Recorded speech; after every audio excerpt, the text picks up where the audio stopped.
जीवन का लक्ष्य एक अच्छी कहानी। अक्सर लोग कहते हैं हमसे ये नहीं होगा या इस कार्य को हम नहीं कर पाएंगे। ऐसा ऐसा अपने आप को सबके सामने कमजोर साबित करने के बराबर है।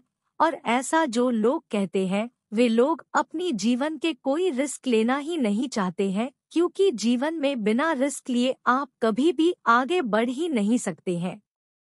तो आइए आपको मैं एक अच्छी कहानी, जीवन का लक्ष्य एक अच्छी कहानी बता रही हूँ जो कि हमें हमेशा आगे बढ़ने को प्रेरित करती है। कहानी। एक लड़का था, उसे बचपन से ही अच्छी पुस्तकें पढ़ने का शौक था और वह हमेशा विभिन्न प्रकार की किताबें पढ़ता रहता था। लेकिन उसके लड़के की एक आँख खराब थी, जिसके चलते वह जब पुस्तकों का अध्ययन करता था तो उसके आँखों पर बहुत अधिक जोर पड़ता था, जिसके कारण आगे चलकर उसके आँखों में दर्द की शिकायत होने लगी थी। और फिर डॉक्टर ने उसे पढ़ने से मना कर दिया और कहा कि यदि तुम अपनी दूसरी आँख पर ज्यादा जोर दोगे ये आँख भी खराब हो सकती है। लेकिन वह लड़का डॉक्टर की बात नहीं माना और अपनी पढ़ाई जारी रखा। लेकिन उसके परिवार वाले जब उसको समझाने लगे तो उसने कहा कि मैं तभी पढ़ना बंद कर सकता हूँ जब कोई मुझे ये किताबें पढ़कर सुनाता रहे। तो उसके घर वाले तैयार हो गए। तब वह लड़का इसी तरह पढ़ता रहा और उसके घर वालों को जब खाली समय मिलता तब उसे उसके किताबें पढ़कर सुना देते, जिससे वह लड़का याद कर लेता।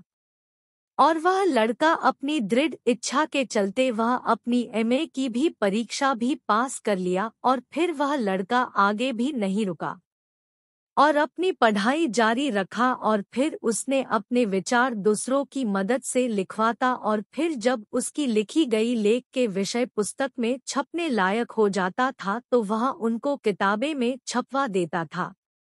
इस प्रकार उस लड़के ने कई महान पुस्तकें लिखी जो कि जीवन की सकारात्मक पहलू को दर्शाते थे। पता है दोस्तों, यही लड़का आगे चलकर फ्रांस के मशहूर दार्शनिक जॉन पॉल सार्त्रे के नाम से मशहूर हुआ। कहानी से शिक्षा। तो देखा आपने, यदि हमारे मन में कुछ कर गुजरने की इच्छा हो तो हम चाहे कितने ही मजबूर क्यों न हो, हम अपनी मंजिल किसी भी हालत में पा लेते हैं। दोस्तों, जैसा कि हम सब जानते हैं कि जीवन की दूसरा नाम ही संघर्ष ही है। यदि हम सोचे हमें बिना कुछ किए हुए ही सब कुछ मिल, ऐसा होना कदापि संभव नहीं है। लोग अक्सर बड़ी आसानी से कह देते हैं कि हमारे पास शक्ति या इतना समय नहीं है कि हम इस कार्य को करें। लेकिन दोस्तों, क्या आपने सोचा कि जो लोग इतना अपने शरीर से अक्षम होते हुए भी बड़े बड़े मुकाम हासिल कर लेते हैं, तो हम शरीर से हष्ट-पुष्ट होते हुए भी क्यों बहाने बनाते हैं? ऐसा इसलिए होता है या तो हम उस काम को करना ही चाहते हैं या उस काम को करने से होने वाले फायदे और नुकसान का तर्क पहले से ही लगाने लगते हैं। जबकि आप कोई भी कार्य की पूरी प्लानिंग के साथ करेंगे तो निश्चित ही सफलता आपको ही मिलेगी। पता है, जितने भी महान लोग हुए हैं वे शुरू में बहुत ही कमजोर हुए हैं या उनका बचपन बहुत ही गरीबी में बिता है। लेकिन यदि मन में कुछ करने की इच्छा हो तो हमारी शारीरिक कमजोरी कभी हमारे आड़े नहीं आती है। जो लोग महान होते हैं वे अपने कमजोरी को ही अपना शक्ति बना लेते हैं और फिर अपने लक्ष्य की ओर हमेशा आगे बढ़ते रहते हैं। आप ही सोचो, अगर जॉन पॉल सार्त्रे अगर अपनी आँख की कमजोरी का बहाना बनाकर या सिर्फ एक ही आँख होने के गम में डूब जाते और फिर वे कभी भी अपने लक्ष्य में अपना ध्यान न देते, तो क्या वे अपनी जीवन में कभी भी आगे बढ़ पाते? शायद कभी नहीं।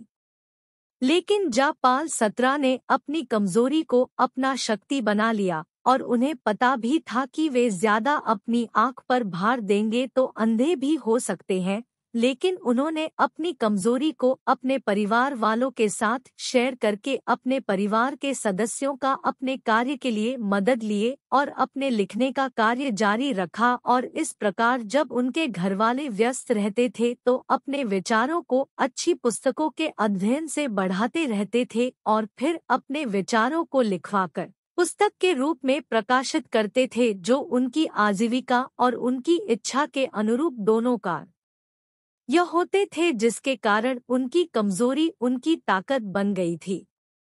तो आप सभी इस कहानी को पढ़ने के बाद सीख जरूर मिली होगी। तो आपको यह कहानी कैसा लगा कमेंट में जरूर बताएं, और ऐसी नई नई कहानी को सुनने के लिए चैनल को सब्सक्राइब जरूर करें।